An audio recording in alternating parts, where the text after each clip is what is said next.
In today's video, I'm going to be showing you how to draft your own shorts. You can use them as PJ shorts or just regular shorts, or you can wear them out. They're going to be elasticated and they're going to have a cute little ruffle at the bottom. So if you want to see how to do it, just keep watching. If you're going to draft it by paper, you're just going to need something like, you can use gift wrapping paper, or you can use something like butcher paper, which is what I use. Just something big enough to be able to draft your pattern pieces. You're gonna need a pencil and a measuring tape to be able to take your own measurements, and a curve ruler. For fabric, you're gonna be using some woven fabric. I'm just gonna be using some cotton fabric as my testing fabric. I would recommend to use some cheaper fabric for your first one, just so that you can work out any fit issues if there are any, because all our bodies are different and sometimes, you know, you might need to make some changes that other people might not have to make. I recommend try using some cheap fabric like cotton or some muslin fabric. It is up to you. I wouldn't cut straight into your more expensive fabric right away. You're also going to need some elastic. I am using 1.5 inch elastic. I like a thicker elastic waistband. It is completely up to you. Maybe you like a thinner waistband. The size of the elastic is up to you. So let's jump into actually drafting our pattern pieces. Before we start drafting our pattern pieces, let's talk about what measurements you're gonna need. You're only gonna need 4 measurements. And so the first one you're going to need is your waist measurement. Your waist is right there where you bend over and you kind of feel that natural crease. That's where your waist is. So you're gonna wanna measure that. You don't wanna tuck on your measuring tape, just let it sit nicely. The next measurement we're gonna take is our hip measurement. You want to take it at the fullest part of your hip. And again, you don't want, and which is usually like the fullest part of your butt. And you don't want to pull at it too tightly, and you want to write down that measurement. The next measurement you're going to need is, you want to know how long you're going to make your shorts. So you want to take your measurement from your waist and you want to measure all the way down to where you want your shorts to be. Now the last measurement that we're going to take is our crotch depth. So let me show you how to take that one. You want to sit down on a solid area, and then you're going to take your measuring tape, and where your waist is, you're going to mark that. My waist is right here. You're going to put your tape there, and then you're going to measure from your waist all the way down to where your butt hits. Your body is hitting the chair. We're going to start off by taking 1/4 of our hip circumference, and we're going to add 1 inch to that, and we're going to draw a line. This is going to be point A to B. We're then going to find the length that we want our short to be, and we're going to draw a line perpendicular to that line, and then we're going to draw a line in the bottom to finish it, so it's going to be a whole rectangle. We're then going to name our points A, B, C, D. From point A to C, we're going to find our body rise measurement. We're going to draw a line measuring from point A down, and we're going to label that E. Then we're going to find the middle of point A to E, and we're going to label that as F, and we'll draw a line horizontally to that. We're then going to draw a line to the left of point E. That is half of our AB measurement on the top, that top line there, plus 5/8 of an inch. We're then going to draw a line from point C to the left that's the same length as point E, and then we're going to finish that off. This is going to give you more of a wider leg look. If you want it to be slimmer, then what you're going to do is you're going to take that line to the left of C and you're going to make it about 1 inch smaller. And then you're just going to connect the tip of the line that is to the left of E to the tip of the line that is to the left of C. After that, we're going to draw a line from point E that is 1 3/4 of an inch at a 45-degree angle, and this line is going to help us draw our crotch. Once we have drawn that 45-degree angle line by E, we're going to connect that line. We're going to kind of start somewhere between the point and the middle of that line by C all the way up to F, making sure that we're touching that 45-degree angle line. This is going to create our crotch shape. The next thing we're going to do is we're going to go up to point A, and we're going to draw a line that's 5/8 of an inch above point A.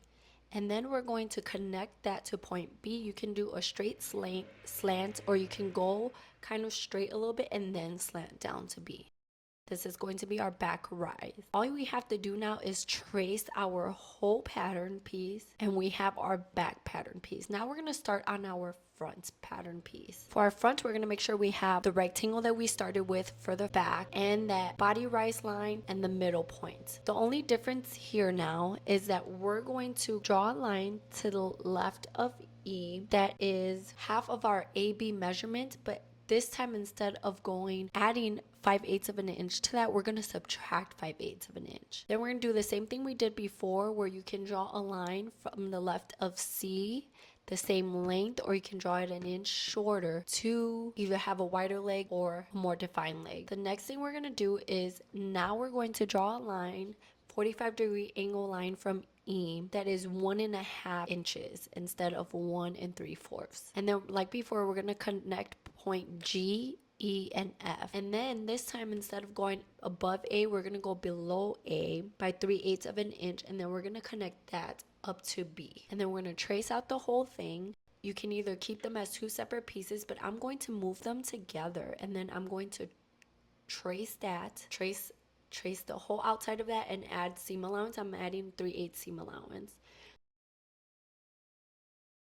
To create my ruffle, all I'm going to do is measure the bottom of my pattern piece. I'm going to multiply that by 1.5, and then I'm going to divide that by 2 because I'm going to cut it on the fold. And I want to make sure that I'm also adding my seam allowance as well. And we're going to be cutting 2 of those on the fold. And then we have to draft our waistband. So to draft our waistband, all we're going to do is we're going to take our AB measurement, we're going to multiply that by 2. And then we're going to add seam allowance for both sides. We're going to be cutting out 2 of these. That's going to be the length of our waistband. And then for the height, you want to think about how thick your elastic is. So you want to do 2 times the width of your elastic plus 1/2 inch for a bit of ease. So you should have your pant pieces, you're going to cut 2 of those mirrored. Your gathered tier, you're going to cut 2 of those on the fold. And your waistband piece, which you're going to cut 2 not on the fold. So I am going to be using a projector to project my pattern. I am projector girly. I prefer it over paper patterns, but you can do yours on paper. I am going to be using, I recommend for your first try on, use cheap fabric or muslin fabric, just so you can make sure your fit is how you want it. So I'm just going to be using this cheap cotton from Walmart. So let's start cutting out our pattern.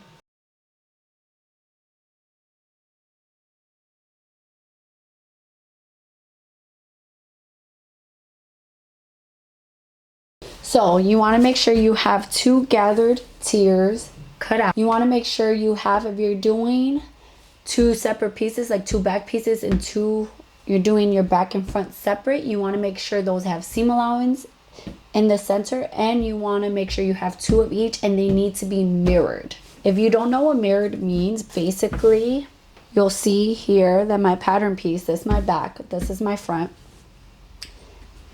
they are mirrored. So when they're right sides together, they're facing the same way. And then you want to make sure you have elastic. I like a thicker elastic, so I'm going to be using a 1.5 inch elastic. I got this one off Amazon. So this is what I will be using. I prefer a thicker elastic, you know, mom tummy and all that. So you want to make sure you want to put it around your waist. Cut it about 1/2 inch to 1 inch smaller than your waist, just because you want it to be snug enough. It's gonna stretch out. You don't want it to be too loose. You want it to fit nicely around your waist. So we're gonna start off by taking our pant pattern piece and we're gonna fold it right sides together in half, and we're gonna line it up along this short raw edge, and we're gonna pin or clip that. And we're going to repeat this for both pant legs, and we're going to go to our sewing machine and sew at a 3/8 seam allowance. Once you have sewn this area, you want to make sure you finish the raw edge, whether it's with a serger, or overcast stitch on your sewing machine, or a zigzag stitch. We're going to take one of our pant legs and we're going to flip it right sides out. And then we're going to slide this leg inside of the other pant leg, lining up those short seams here, that seam that we just sewed. I'm going to place one to one side and the other seam allowance to the other side, and then I'm going to line up that seam and kind of nest those seams together. Then I'm going to pin those, and then I'm going to go all the way to the end of whichever rise. And you want to make sure that your back rise is lining up with your back rise and your front is lining up with your front. If you mirrored it, it should line up no problem. So then you want to clip there, and then you want to pin or clip from this edge all the way to your middle of your crotch seam.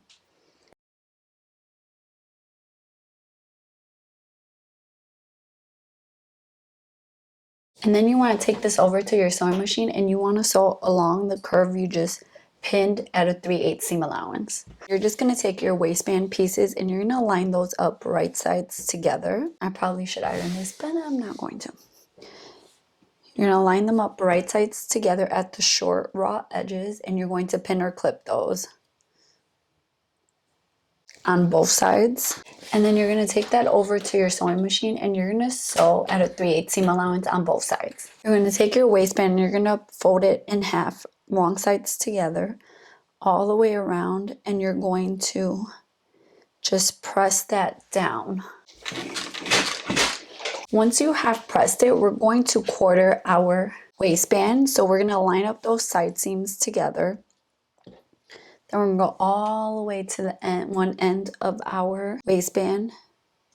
And we're going to just clip a little notch. That's just going to leave this little notch here so that we know where our quarter point is. We're going to do exactly the same thing to the other side. You can put a pin there if you want. Instead, I just like to do a little notch.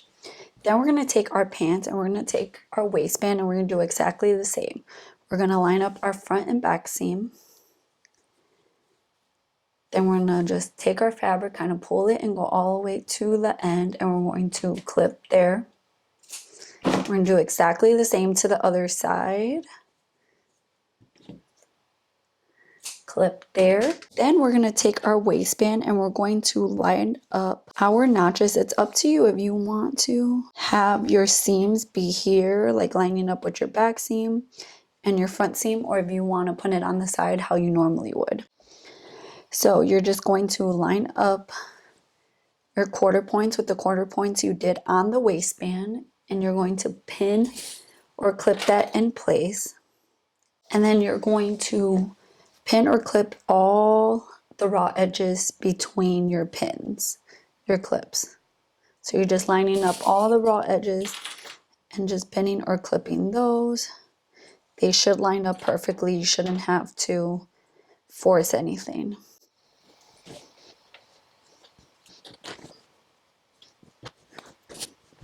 Then you want to take this to your sewing machine and you want to sew at 3/8 seam allowance all the way around, but you want to leave a small opening about, depending what size your elastic, mine's a 3/4 inch elastic.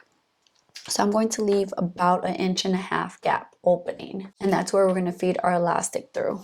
Once you have sewn your waistband, you want to take something like a bodkin or a safety pin, and you want to feed your elastic through that opening, that gap that you just left. You want to make sure you're paying attention that you're not losing the other end of your elastic, and you want to make sure it's also, your elastic isn't twisting as you're feeding it through.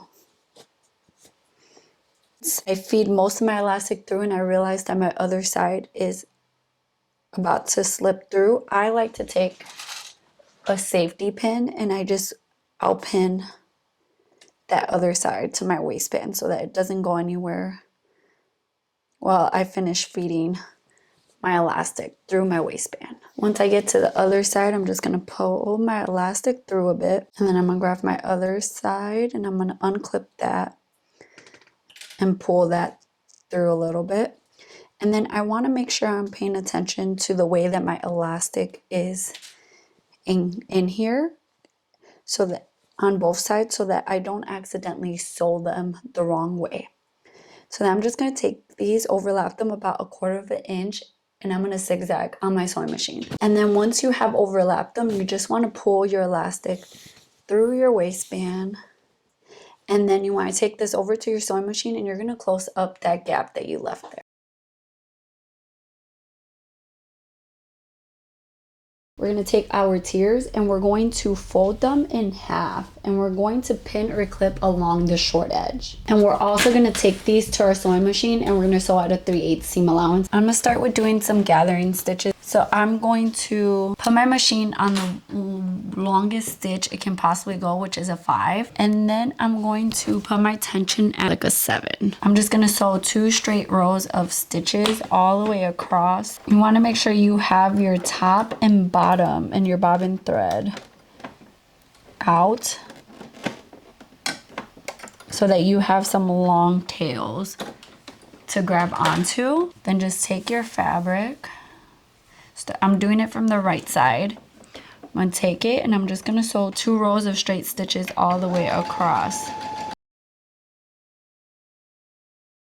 And by having my tension a little bit higher, you can see it's creating some gathers.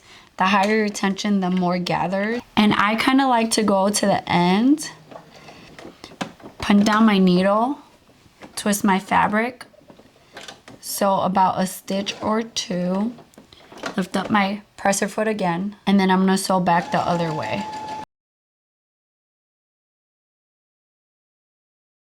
And I'm going to come off my fabric a little bit, lift up my needle. I don't want to use the cutting thread feature on my sewing machine, and I'm going to pull my threads a little bit and leave a tail. And I'm going to repeat this for my other fabric piece as well.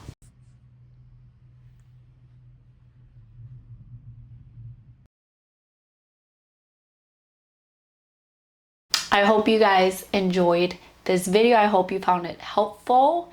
I would love to see your finished PJ shorts or just shorts, whatever you made. So please tag me on Instagram so that I can see them. Comment down below. Let me know if you actually made some, or let me know what kind of videos you want to see, what drafting videos you want to see, what sublimation videos you want to see, whatever. Let me know down in the comments below. Thank you guys so much for supporting my channel. I love you guys, and I'll see you in my next video. Bye guys.